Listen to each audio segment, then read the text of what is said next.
Hi everyone, কেমন আছো তোমরা সবাই? আশা করি তোমরা সবাই খুব ভালো আছো, আর আমিও অনেক ভালো আছি। তো আজ ফার্স্ট টাইম আমি তোমাদের সাথে কোনো লং ভিডিও শেয়ার করছি। এটা আমার ভাইয়ের জন্মদিনের ভিডিও। তা ওই দিন সকালবেলা উঠেই চলে গেছিলাম হাবড়ায়। বাজার করতে যাইনি, বার্থডের কিছু জিনিস আনতে গেছিলাম। তো জেনে বাড়ি এসে দেখি রান্নাবান্না প্রায় অনেকগুলি হয়ে গেছে, মানে হচ্ছে। আর দেখো এখানটায় আমাদের বক্স লাগানো হয়েছিল। আমার ভাই দেখো স্টিল বডি নিয়ে দাঁড়িয়ে রয়েছে বার্থডে বয়। উনি তো রোগা। আর এখানটা হচ্ছে ডেকোরেশন হয়েছে, আমার ভাইয়ের গিফট নেওয়াও চালু হয়ে গেছে, গিফট দিচ্ছে সবাই।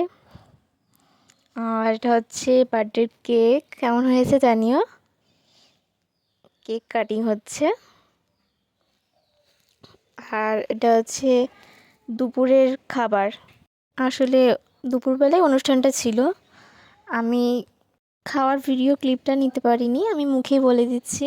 যেহেতু দুপুরে অনুষ্ঠানটা, ওই জন্যে বাঙালির কি আর সাদা ভাত ছাড়া চলে দুপুরে। তাই রান্না হয়েছিল সাদা ভাত, মুড়ি ঘন্ট, ডাল, বেগুন ভাজা, ইঁচড় চিংড়ি, কাতলা মাছের কালিয়া, মাংস, পায়েস, চাটনি, পাঁপড়, মিষ্টি, হজমোলা। আর সন্ধ্যায় আমরা বান্ধবীরা সবাই মিলে নাচ করছিলাম। আদৌ আমরা নাচ কেউই করছিলাম না, মনে হচ্ছিল আমরা রিলস করছিলাম গান চালিয়ে। গিয়ে আমার দাদুকে সে কথাটাই বললাম, দাদু আমরা বাইরে সবাই মিলে কত নাচ করছিলাম, তুমিও তো যেতে পারতে। আমি সত্যি ভাবতে পারিনি, আমি কেন বাড়ির কেউই ভাবতে পারিনি দাদু সেই কথা শুনে আমার সাথে সত্যি সত্যি নাচ করতে যাবে। দাদু এমনিতেই শরীর খারাপ, দাদু নাচতে নাচতে হাঁপিয়ে যাচ্ছে, তাও থামছে না, আমার সাথে নেচেই যাচ্ছে। আমি তো ভীষণ খুশি হয়েছিলাম দাদুকে এত হাসি খুশি দেখে। আর আমি সেই তাড়নায় নাচতে এমনিই পারি না, আর যেটুকু করছিলাম সেটুকুতে লাফাচ্ছিলাম বাদরের মতন, না তাতেও না কিছুই, কিন্তু ভীষণ মজা হয়েছে। তো এই ভিডিওটা এই পর্যন্তই, দেখা হবে আবার নতুন কোনো ভিডিওতে।